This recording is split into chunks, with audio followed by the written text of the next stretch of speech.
The sharp click of the door slamming shut was deafening. My breath caught in my throat as I turned, my heart hammering in my chest. There he stood, framed by the doorway, his eyes cold and unwavering. My hands, still trembling from the encounter, clutched the letter in my grasp, like a lifeline, though I already knew what was written inside. "You didn't think I'd actually come back, did you?"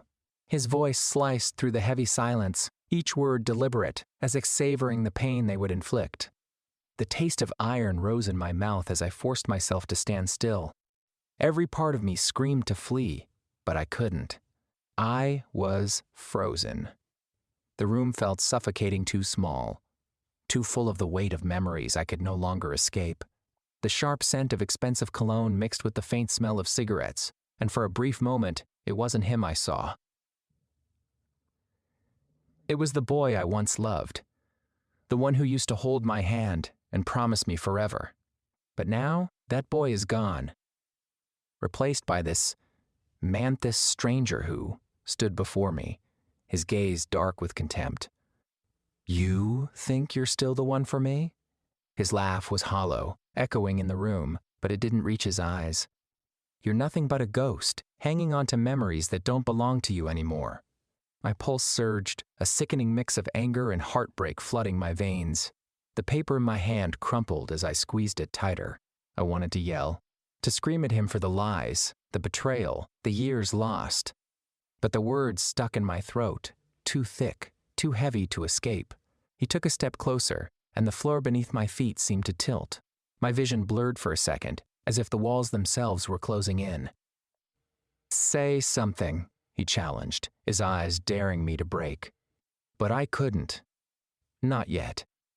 Not until I figured out what had happened to the man I once knew. Why had he come back, and what had he truly come for?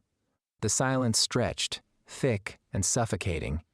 Then, in the quiet that followed, I realized he wasn't just here to hurt me. He was here to destroy everything I had left. It started with his smile, disarming, boyish, sincere. The kind of smile that promised forever. I remember the first time he smiled at me like that, just a simple curve of his lips, yet it felt as though the whole world had shifted beneath my feet. I could still smell the sweet scent of fresh-cut grass, the earthiness of the late spring air as we sat under the oak tree by the riverbank. We were just kids then, but it felt like we had all the time in the world. "I promise, I'll never let you go," he said one afternoon, his voice soft but full of conviction. His fingers brushed mine, and in that moment, I truly believed him. I believed in us. His touch was warm, grounding, like he was the only thing that made sense in the chaos of my life. I had no reason to doubt him, no reason to question the future he painted with every word, with every promise. The days blend into each other, sweet and easy. We spent hours talking, laughing, and dreaming about the future. He'd tell me about his ambitions, how he planned to take over the world with nothing more than his intellect and charm. And I, ever the idealist, believed in him. He made everything feel possible. The way he looked at me, like I was his anchor in a storm, made me feel like the most important person in the world. We didn't need grand gestures. We found joy in the small things, the quiet moments shared in the early hours of the morning, our fingers intertwined as we walked down familiar streets, the laughter that spilled from us as we made up ridiculous stories about our future. It felt like we had a secret, like we were the only ones who truly understood each other. And maybe, in those moments, we did. We built a dream together. It wasn't just about love, it was about partnership, about two people bound by an unspoken agreement that no matter what, we would always have each other. His words were my comfort. "You and me, always," he'd whisper as we sat in the back of his car, watching the stars above us. And there were the promises. God, the promises. He made them like they were sacred. He told me we'd travel the world together, that we'd grow old in a house on a hill, surrounded by the sound of laughter and the smell of fresh-baked bread. He'd say I was the one he'd always come back to, no matter where life took him. I didn't need much more than that.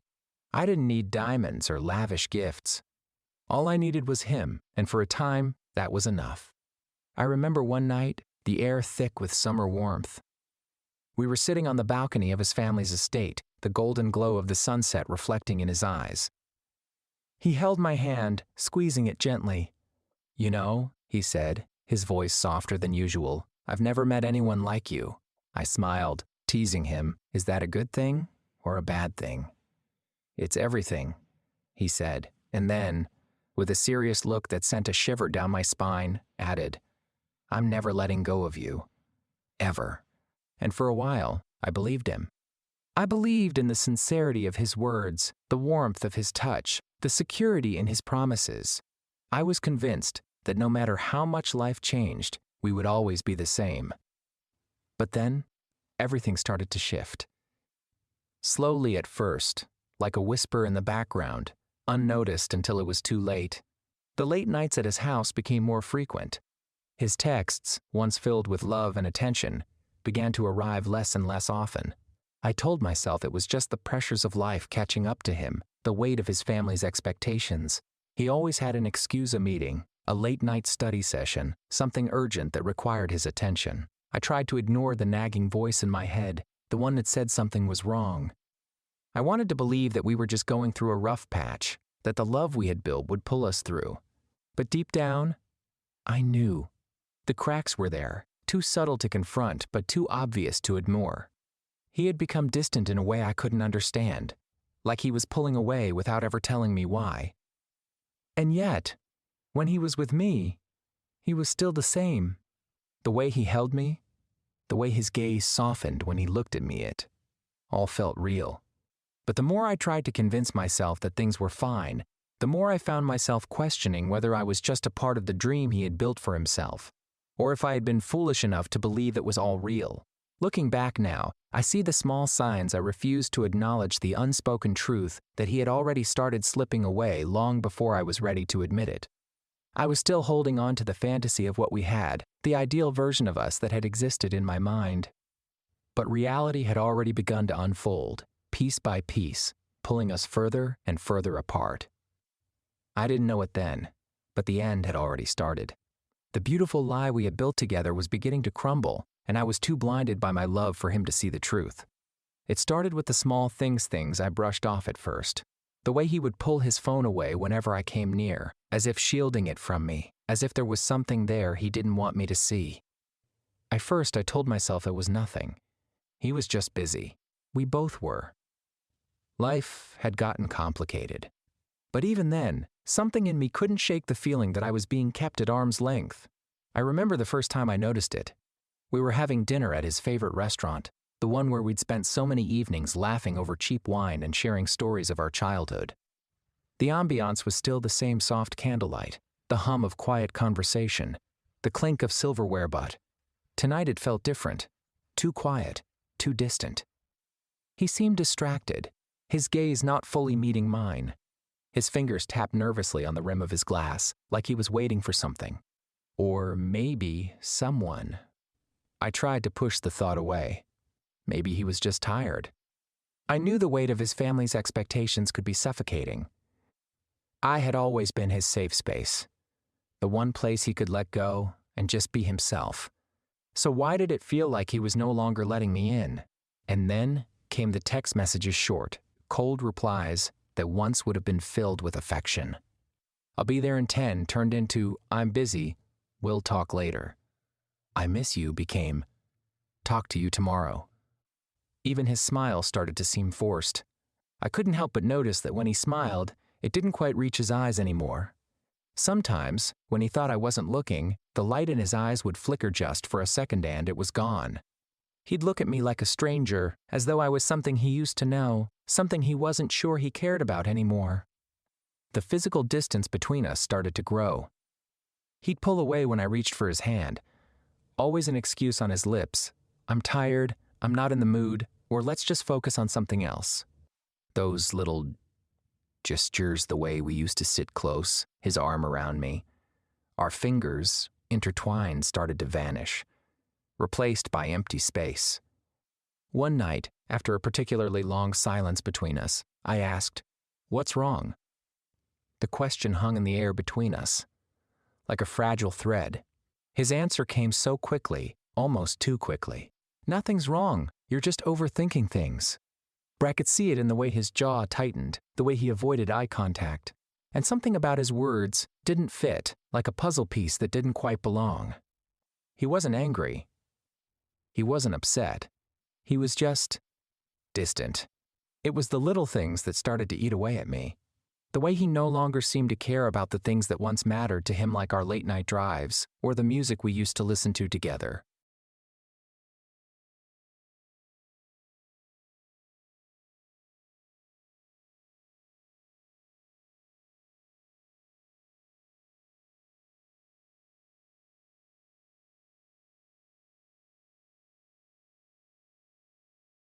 When I'd suggest going to the park, something we used to do all the time, he'd just nod absent-mindedly, maybe another time. The promise of another time became empty. And then there were the rumors, a whisper here, a glance there. I overheard someone mention his name at the cafe where I worked. A girl, someone I didn't know, talked about how he was always so charming, but you know he can't be trusted. At first, I told myself it was nothing, that people liked to gossip. But the words lingered in my mind, like a seed planted in the soil of my doubts. The cracks were small, imperceptible to anyone else, but I felt them spreading. I tried to reach for him, but he was always just out of my grasp, a shadow slipping through my fingers. And yet, he was still here, physically present, but emotionally absent. I kept telling myself it was just a phase, that things would get better. But deep down, a cold knot of fear tightened in my stomach. What if it wasn't a phase? What if he was already gone? I had always trusted him. In every word, every glance, every touch, I believed him. But that night, in the cold silence of his apartment, everything I thought I knew shattered. I didn't expect to find him there, talking to her. His voice was low, too quiet, as though he didn't want me to hear, but I did.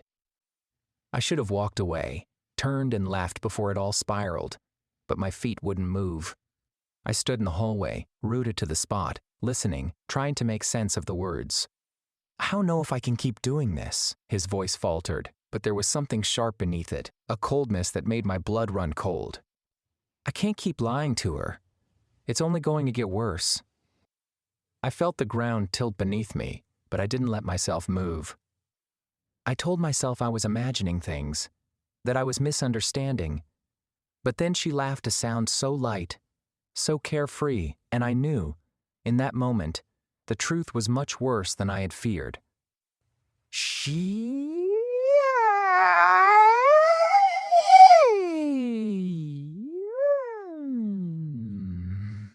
Cheesing, the woman's voice purred. Teasing. That's the best part. She's so naive. You've got her wrapped around your finger. My chest felt tight, suffocating. My breath came in shallow bursts, and my hands trembled as I pressed them against the wall for support. I felt as though I had been slapped. Each word they exchanged was like a slap to my face, a punch to my heart. He laughed, that same laugh I had once adored, now twisted, bitter. I didn't expect it to go this far, but it's easier than I thought. She'll never figure it out. The world around me was spinning, blurring. I couldn't believe what I was hearing. Was this the man I loved? The man I had trusted? The man who had sworn he would always come back to me? I was frozen, unable to move, as his words sliced through me, one after another. We've almost got everything we need, he said to her, his tone colder now. Once it's done, I can finally move on, get what I need from her, and cut her loose. She's not the one I want. Every word was a knife, a blade twisted deep into my chest. My body began to tremble, my legs threatening to give way beneath me. The tears came, unbidden, a wave of pain I couldn't stop. My throat constricted as I fought to hold back the sobs that threatened to break me. But before I could move, before I could scream or run away, he turned. His eyes met mine, and there was no surprise, no remorse, just a cold indifference. "Oh, hey," he said, his voice flat, like he hadn't just betrayed me in the worst way possible. "I didn't hear you come in." For a moment, time stood still. My heart, already battered, shattered in that instant. I had been a fool. I had been so blind, so trusting, believing in the love he had promised me. But now it was clear. He had been playing a game all along, and I had been the pawn. Who is she? My voice was hoarse, barely above a whisper, but I could hear the cracks in it. I didn't want to know, but I needed to. He didn't flinch. He didn't even blink. It's not important. What matters is that we're done. It's over. His words hit me like a freight train. It was over. Just like that. No explanations, no apologies. Just the brutal truth that everything I believed in, everything I had given, had meant nothing to him. I had meant nothing to him. I loved you, I managed to choke out, the words raw, desperate. I trusted you. He didn't answer. He didn't have to. The look in his eyes told me everything. He didn't care. He never had.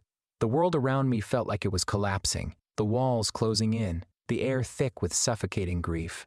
My body trembled with the weight of it all. I wanted to scream, to throw something, to make him feel the pain he had caused. But instead, I did the one thing I hadn't expected. I turned and walked away. The door slammed behind me, but even then, I didn't look back. Because if I did, I knew I'd never be able to leave. And this time, I had to. I had to walk away before I lost myself completely. As I stepped into the night, the cold air biting my skin, I finally understood. Everything had changed, and there was no going back. I sat in my car, the engine silent, the world outside moving at a pace I couldn't quite keep up with. The city lights flickered like distant stars, and yet, nothing felt as bright as it used to. The betrayal echoed in my mind, relentless, a song that refused to stop playing. The cold air seeped through the cracks of the window, but it did nothing to numb the ache in my chest. I had tried to cry, to let the pain pour out of me, but the tears wouldn't come. It was like my body had reached its limit. How could it not have? How much more could I lose before I broke completely? I thought about him, about everything he'd said, about the lies he'd woven around us. The way he looked at me, like I was nothing more than an obstacle, a brief chapter in a story he was done with. I thought about the way his eyes had never wavered when he told me I wasn't the one he wanted, like my pain didn't matter, like it meant nothing. But then, in the silence of the car, the weight of his betrayal pressing down on me, something shifted. It wasn't a sudden revelation, but more like a faint whisper, a shift in the tide that I had been too afraid to acknowledge. I could let this destroy me. I could curl up in this pain, let it swallow me whole, and spend my life mourning something that wasn't even real anymore. I could fall apart, let the broken pieces scatter, and let the past define me. But what would that make me? A victim?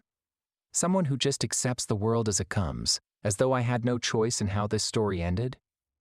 No, that wasn't me. I wasn't a victim. I was just lost. I could choose to let this ruin me, or I could rise.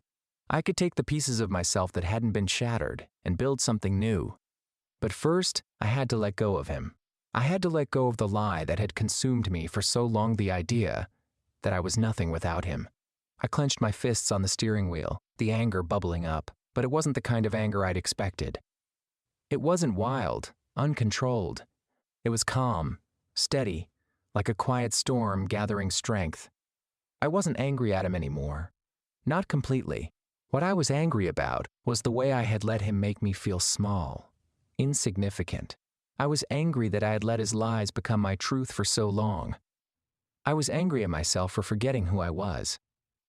Not anymore, I whispered to the empty car. I won't be that person anymore. I thought about all the things I still had, all the parts of myself that I had forgotten in the haze of love.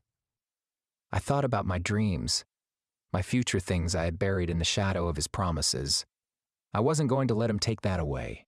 I had been here before, lost, alone, but never this broken. And yet, here I was, breathing. It was almost laughable. After everything, I was still standing. Maybe that was enough. Maybe that was all I needed to start again. My mind was a battlefield. One part of me screamed to go back, to beg for answers, to plead for him to fix the mess he had created. But another part of me, the stronger part, whispered a different truth. I didn't need him to fix me. I had always been whole. I had always had enough. I took a deep breath, letting it fill me, grounding me. I wasn't going to let the past define my future. I wasn't going to waste another second of my life wondering what went wrong. The time for apologies had passed. I started the car, the engine roaring to life. I didn't know where I was going, but I knew I was leaving this behind. I wasn't running from the pain, but running towards something better. And as I pulled away from that parking lot, from the remnants of a love I thought would last forever, I realized something. I wasn't broken. Not anymore. I was breathing, and that was enough. The first step was simple. I had to disappear. Not physically, but emotionally, mentally. I had to give him nothing to hold on to, nothing to cling to. I had to slip away, quietly, so that he'd never know when he lost me. It wasn't a matter of vengeance, not yet. It was about making him understand just how easily I could slip out of his world, just how replaceable I had become to him. He thought he could erase me, but I would show him that it wasn't that easy. I spent the first few weeks in a daze, walking through my days like a ghost. I focused on rebuilding myself, piece by piece, finding what I had lost in the wreckage of our relationship. I took my time, holding on to the things that had always been mine, my friends, my passion for painting, the little habits that made me feel like me again. Every step was deliberate. Every choice, a small rebellion against the person I had once been, the one who had worshipped the ground he walked on. But in the quiet, when the world stopped spinning for a second, doubts crept in. The nights were the hardest. I would lie in bed, staring at the ceiling, and think about him. About the things he used to say, the way he used to smile at me like I was everything to him. I thought about the moments when I'd forgiven him before, when things had been tough, but we worked through it. Couldn't I just do that again? Couldn't I let go of the anger and pain, let it fade into the past like it never happened? It would be so easy, so simple, just to forget it all and go back to the way things were. But no. I was stronger than that. There were days when I wanted to run back to him, beg for an explanation, plead for him to tell me it was all a misunderstanding. But I knew the truth. He had made his choice. And I couldn't allow myself to be someone who would let that kind of treatment slide. Not again. So I began my plan slow, deliberate, like a chess game where I was 10 steps ahead, and he didn't even realize he was playing. The first move was subtle. I started showing up at the places he frequented, at the gym, at the cafe, at parties I knew he'd attend only. I wasn't the same. I wasn't the girl who had been lost in him, who had been tied to his every word. I was different now. The confidence I had once lacked was coming back, slowly but surely. He saw it. I could see it in his eyes when we crossed paths, that flicker of realization. She's not the same girl. But he didn't know yet. He didn't know how deep this change ran. I made a point of being friendly, but distant. I let him see me laughing with friends, chatting with strangers, and being admired. It wasn't about making him jealous, it was about making him realize what he had lost. The version of me who had put him on a pedestal was gone, replaced by someone who was free. It was in the way I carried myself, in the way I smiled when he tried to catch my attention, in the way I no longer looked to him for validation. But there were moments when I thought about reaching out, about sending that text, about asking him how he was, or telling him I missed the old times. There was a part of me that wanted closure, wanted to hear him apologize, wanted him to beg for me back. But I couldn't let myself give in to that weakness. Every time I thought about caving, I reminded myself of the reason I was doing this. He hadn't just betrayed me, he had played me, used me as part of his game, and the only way to truly win was to take control of the narrative, to rewrite the ending he thought he would get. The second move was even more subtle. I began to slip into his world again, but not in the way he expected. I made sure his friends saw me. I became the person they wanted to hang out with, the person they trusted. I subtly worked my way into the tight-knit group they had built, until one by one they started questioning him. Not directly, no. I wasn't foolish enough to do that, but in small ways, in quiet conversations. He's changed, hasn't he? I overheard one of his friends say, her tone curious, like she didn't know what had happened. He's not the same around her. Another friend said, I don't think he realizes what he had. You know, he wasn't always like this. I was planting seeds, quietly, letting them grow. Letting the truth seep in, piece by piece, until it couldn't be ignored. But even as I moved forward, even as I watched him squirm and grow uncomfortable with the distance between us, I felt something else rise inside me, temptation. The temptation to forgive, to let it all go, to pretend that I hadn't seen the truth in his eyes, to believe that maybe, just maybe, we could pick up where we left off. But every time I caught myself entertaining that thought, I reminded myself why I couldn't. I wasn't doing this for revenge. I was doing this for me. For the woman I had lost and the woman I had found again. I wasn't going to let him erase me from the story. He wanted a show? I'd give him the performance of a lifetime. And it wouldn't be just for him. It would be for me. For the version of me that wasn't broken anymore. For the person who had learned the hard way that revenge isn't about rage. It's about patience. And when the moment came, I would strike calmly, carefully, and with a smile. But that moment wasn't yet. Not until he understood. The room was electric with tension, the air thick and heavy. It was supposed to be a celebration, a friend's birthday, a night that should have been full of laughter and joy. But as I walked in, all eyes turned toward me, a silent ripple of recognition. He didn't know I'd be here, and neither did she. They thought I'd moved on. They thought I was gone. I wasn't. I hadn't just rebuilt myself. I'd become something new. And tonight, I was going to show him exactly who he had lost. I found him across the room, laughing too loudly, looking more at ease than I had ever seen him when he was with me. Her arm was draped over his shoulder, her laugh a melody I could never have mimicked. But I wasn't jealous. No, not anymore. I was stronger than that. I made my way through the crowd, my eyes fixed on him. And as soon as he saw me, his smile faltered, a momentary crack in his perfect facade.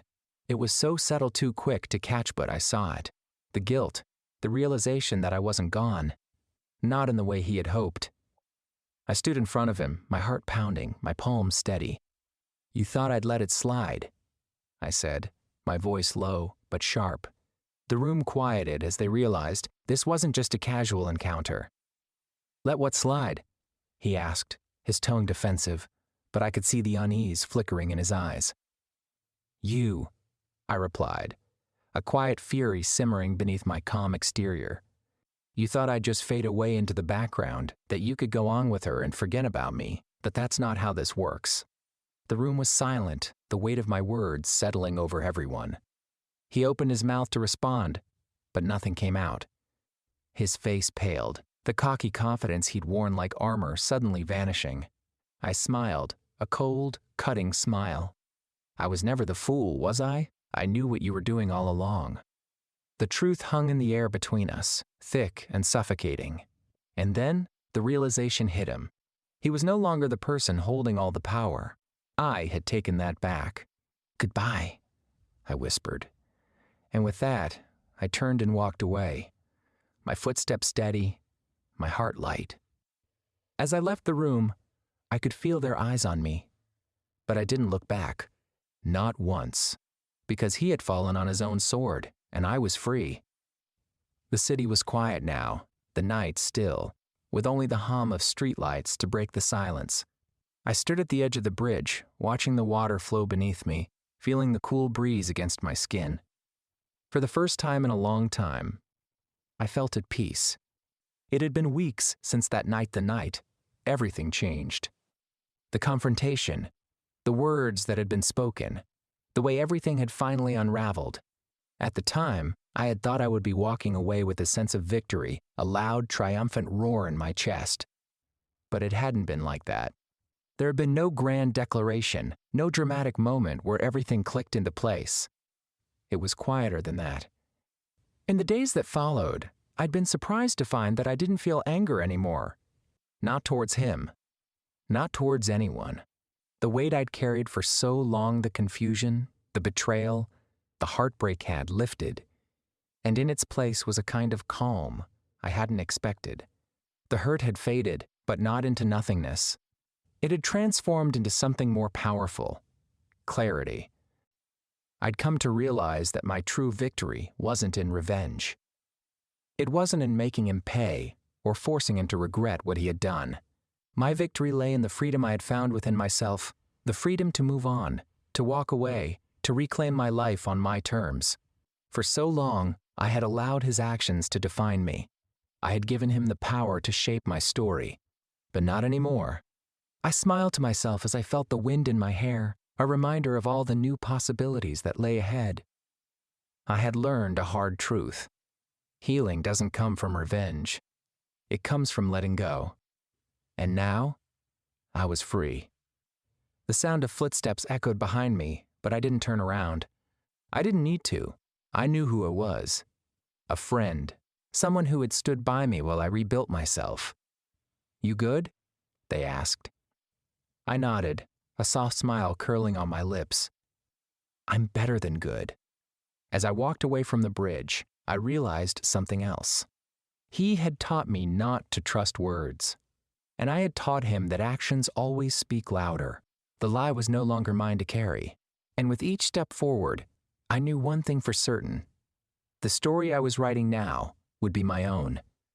And this time, it was a story of strength. And that strength, it would never fade.